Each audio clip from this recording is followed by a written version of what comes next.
Hi friends, இன்றைக்கி ரொம்பவே ஒரு ஹெல்த்தியான ஸ்நாக்ஸ் ரெசிபி தான் பார்க்க போகிறோம். இந்த ரெசிபி செய்கிறதுக்கு நமக்கு ரொம்ப ஆயில் தேவைப்படாது. ஒரு ஸ்பூன் இருந்தால் போதும், நம்ம சட்டுன்னு இந்த ரெசிபியை செஞ்சு முடிச்சிடலாம். இந்த ரெசிபியை குட்டீஸ்லேருந்து பெரியவங்க வரைக்கும் நல்லா விரும்பி சாப்பிடுவாங்க. இந்த மாதிரி செஞ்சு கொடுத்தீங்கன்னா, வாங்க எப்படி செய்கிறதுன்னு வீடியோக்குள்ளே போய் பார்க்கலாம். ஃபஸ்ட்டு இந்த ரெசிபி செய்கிறதுக்கு நான் இன்றைக்கி காட்டியானம் அரிசி தான் எடுத்திருக்கேன். அதை நான் ஒரு 5 மணி நேரம் ஊற வச்சுருக்கேன். நீங்கள் முடிஞ்ச ஒரு ஓவர் நைட் கூட நீங்கள் ஊற வைங்க. நான் இன்றைக்கி ஒரு 5 மணி நேரம் ஊற வச்சுட்டு இப்போ தண்ணியெல்லாம் வடிகட்டிட்டு இப்போ இதை நான் ஒரு மிக்ஸி ஜாருக்கு சேர்த்துக்கிறேன். நான் இன்றைக்கி ஒரு 1/2 கப் காட்டியானம் அரிசி எடுத்திருக்கேன். அதுக்கு அதே மாதிரி 1/2 கப் அவலை நானும் ஊற வச்சு இப்போ எடுத்திருக்கேன். இந்த காட்டியானம் அரிசியை இந்த மாதிரி கொஞ்சம் கொரகொரப்பாக தான் அரைச்சி எடுத்திருக்கேன்.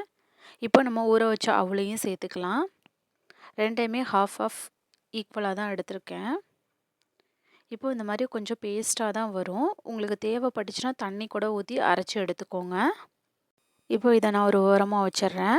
இப்போ இன்னொரு மிக்சிங் பவுலில் நான் இன்றைக்கி ஒரு 2 பழுத்த வாழைப்பழம் எடுத்திருக்கேன். அது கூட நான் இன்றைக்கி ஒரு 1/2 கப் துருவின தேங்காய் சேர்த்துக்கிட்டேன். இப்போ இந்த டிஷ்ஷுக்கு தேவையான அளவு நாட்டு சக்கரை சேர்த்துருக்கேன். இது கூட தட்டின ஏலக்காவும் சேர்த்துக்கிறேன்.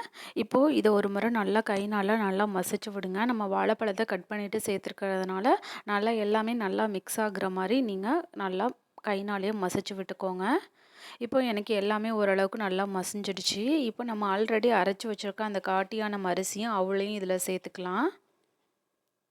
உங்களுக்கு ரொம்ப பேஸ்ட் மாதிரி வந்துச்சுன்னா கொஞ்சம் தண்ணி ஊற்றி கூட அரைச்சிக்கோங்க. நான் கொஞ்சமாக தண்ணி ஊற்றி தான் அரைச்சி எடுத்திருக்கேன். இப்போ இதையும் நல்லா மிக்ஸ் பண்ணி விட்டுறலாம். உங்களுக்கு சர்க்கரை எந்த அளவுக்கு வேணுமோ அந்த அளவுக்கு போட்டுக்கோங்க. நான் இன்றைக்கி ஒரு 1/4 கப் சர்க்கரை யூஸ் பண்ணிக்கிட்டேன். இப்போ எல்லாத்தையும் நல்லா மிக்ஸ் பண்ணிட்டேன்.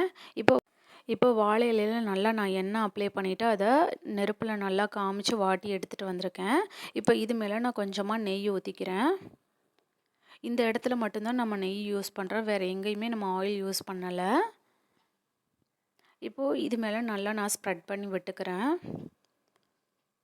இப்போ இது ஓரளவுக்கு ஸ்ப்ரெட் பண்ணி விட்டதோட இதை நம்ம மடித்து எடுத்துக்கலாம். இப்போ இதே மாதிரி நான் எல்லாத்தையுமே ரெடி பண்ணி எடுத்துகிட்டு வந்துடுறேன். இதை நம்ம இப்போ இட்லி பானையில் ஒரு 10 நிமிஷத்துக்கு நம்ம வேக வச்சு எடுக்கலாம். ஒரு சூப்பரான ஒரு ஸ்நாக்ஸ் ரெசிபி ரெடி ஆகிடும். இதை நீங்கள் கிட்ஸுக்கு ஒரு ஸ்நாக்ஸாகவும் கொடுத்து விடலாம் ஸ்கூலுக்கு. அப்படி இல்லையா ஈவினிங் ஸ்கூல் விட்டு வர்ற குழந்தைங்களுக்கு கொடுக்கலாம். இந்த காட்டியானம் அரிசியில் கிட்ஸுக்கு தேவையான எல்லா ஆன்டி ஆக்சிடென்ட்ஸுமே இருக்குது. நம்ம குழந்தைங்களுக்கு தான் கொடுக்கணும்னு இல்லை, பெரியவங்களுக்கு இந்த மூட்டு தேய்மானம்லாம் இருந்துச்சுன்னா அவங்க வீக்லி ஒன்ஸ் எடுத்துக்கோங்க. நம்ம ஒரே மாதிரி தோசை அந்த மாதிரி சாப்பிடாம இந்த மாதிரி டிஃப்ரெண்ட்டாக செஞ்சு சாப்பிட்டோம்னா நமக்கும் ரொம்பவே சாப்பிட ஆசையாக இருக்கும். அதனால் இந்த மாதிரி ட்ரை பண்ணி பாருங்கள். கண்டிப்பாக 30 வயசுக்கு மேலே இருக்க பெண்களாக இருந்தீங்கன்னா கண்டிப்பாக அதை ட்ரை பண்ணுங்கள். அப்போது அந்த டைமில் நமக்கு அந்த போன்ஸ் எல்லாம் கொஞ்சம் டென்சிட்டி கம்மியாக ஆரம்பிக்கும், இல்லைனா போன்ஸ் வீக்காக ஆரம்பிக்கும். இந்த மாதிரி டைம்லேருந்து நம்ம எடுத்துக்கிட்டோம்னாக்கா அந்த இதெல்லாம் கொஞ்சம் கம்மியாகும் நமக்கும். நீங்கள் சுகர் பேஷண்ட்டாக இருக்கீங்க, இல்லை வெயிட் லாஸ் பண்ணணும்னு நினைக்கிறீங்கன்னா கண்டிப்பாக இந்த ரெசிபியை ட்ரை பண்ணி பாருங்கள். கண்டிப்பாக நல்ல ரிசல்ட் தெரியும். தேங்க்ஸ் ஃபார் வாட்சிங். DD shine recipes and tips சேனலை சப்ஸ்கிரைப் பண்ணுங்கள். பாய்.